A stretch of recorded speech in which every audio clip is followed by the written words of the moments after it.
So Sheikh, I'm in Thailand for a long time, so I've started to pray normally and not shorten.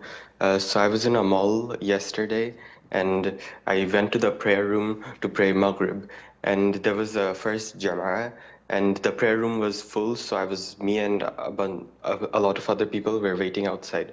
So after that Maghrib Jama'ah finished, they went out and the rest of us got in to pray Maghrib.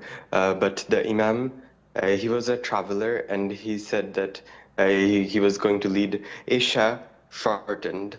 And so I joined that prayer and he prayed 2 rakats. And after he gave the salam, I stood up, prayed one more, and finished my Maghrib.